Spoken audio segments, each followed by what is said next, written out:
Hi, I'm Bishop Rob Hirschfeld of New Hampshire, and we're soon heading into the season of Advent and Christmas.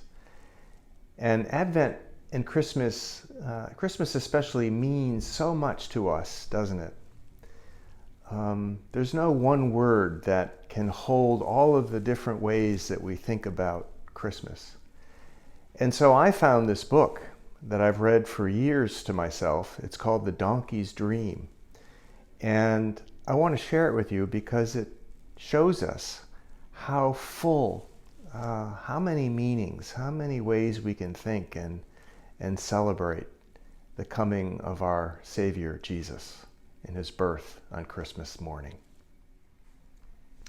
The Donkey's Dream by Barbara Helen Berger.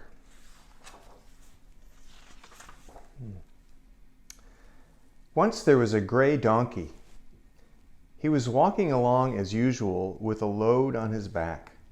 A man was leading him, and as they walked on and on through the starry night, the donkey began to dream.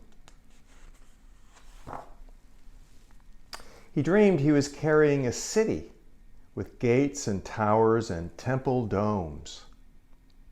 He dreamed a child cried in the city, and doves flew all around. He dreamed he was carrying a ship. It rocked like a cradle, it shone like the moon, and the sea danced all around.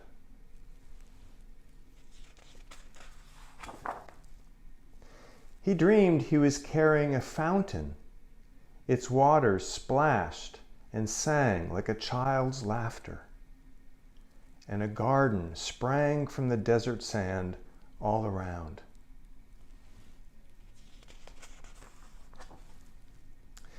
He dreamed he was carrying a rose, soft as a mother's touch and sweet as the sleep of a baby. Angels stood all around.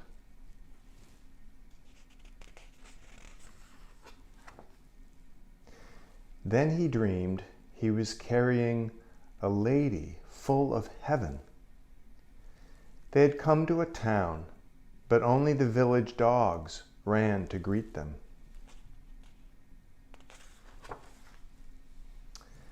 The man knocked on a door. It did not open, so they had to go on. The donkey followed him down narrow alleyways paved with cobblestones.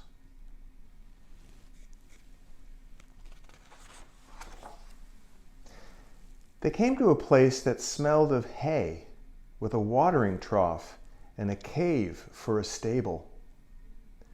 The man helped the lady down from the donkey's back. Then he took the donkey's saddle off and followed the lady into the cave.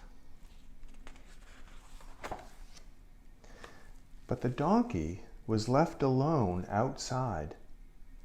He had walked so long, his back was aching and his legs were sore.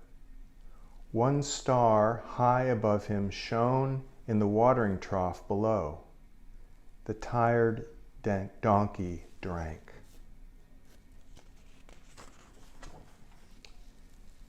Just then, a cry rang out in the cave, and its echo rang like a bell over the hills all around. The night was so still, even the stars heard it. The man came out of the cave. He whispered to the donkey, "Come." Together, they went inside the cave, where the lady lay on a bed of hay. The donkey's saddle was her pillow. She smiled. "Come," she said to the donkey, "see what we have carried all this way, you and I."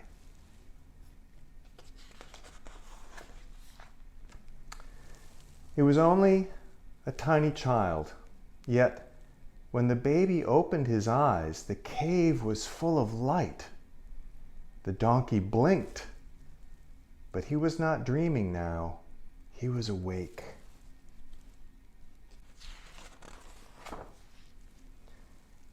And suddenly, the donkey was not tired anymore, though he had carried a city, a ship, a fountain, a rose, and all the heavens upon his back.